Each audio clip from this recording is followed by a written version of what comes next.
சில வேளையில பாருங்க, கர்த்தர் நம்மளை செழிக்கும்படியாக உயரும்படி தேவன் நம்மளை பயன்படுத்துறதுக்கு முன்னால சில தடவை கர்த்தர் நம்மளை சூளைக்குள்ள கொண்டு போயிடுவாரு. லைஃப்ல நம்மளை ஆண்டவர் பயன்படுத்தணும்னு திட்டம் பண்ணிட்டாருன்னா நாம என்ன எதிர்பார்ப்போம்னா வசதியான இடங்கள், மேன்மையான இடங்கள், சௌகரியமான இடம் பக்கம் தான் நம்ம மனசு தேடும். ஆனா ஆண்டவர் திருநிய நாங்கெல்லாம் உன்னை விட்டேன்னா நீ படுத்து தூங்கிடுவேன் நீனு. அதனால கர்த்தர் என்ன பண்ணுவார்னா நம்மளை உடைக்கிற மாதிரி, பிழிகிற மாதிரி, உருக்கிற மாதிரி, நம்மளை அவமானப்படுத்துற மாதிரி, நம்ம இருதயத்தை நோக பண்ற மாதிரி இடத்துல விடுவார் பாருங்க.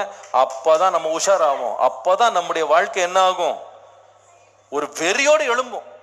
ஏதாவது ஒண்ணு செஞ்சே ஆகணும். நம்முடைய தூக்கம் எல்லாம் போகணும்னா சில தடவை கர்த்தர் சில நிந்தையான வார்த்தைகளை கேட்டாதான் நம்ம இருதயத்துக்கு கொஞ்சம் உணர்வு வரும். நான் சொல்றது விளங்குதுன்றவங்க ராமேன்னு சொல்லுங்க. தாவீது அந்த பாதையில் நடத்தினாரு. நீங்க தேவனால் பயன்படுத்த மக்கள் எல்லாருமே பாருங்களேன், அவங்க ஆரம்பத்தில் பார்த்தீங்கன்னா நிந்த, அவமானம், வெட்கம், அவங்க வாழ்க்கையில பாதிப்பு, காயங்கள் இப்படியெல்லாம் தாண்டி தான் அவங்க பிரகாசிச்சிருக்காங்க.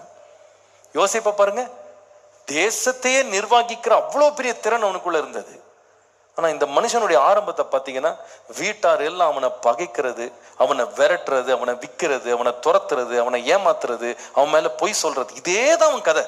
ஆனா ஒவ்வொரு முறை அவனை நசுக்க நசுக்க நசுக்க அவன் வாழ்க்கை என்னாச்சு? இன்னும் சிறந்ததாக பிரகாசிச்சது.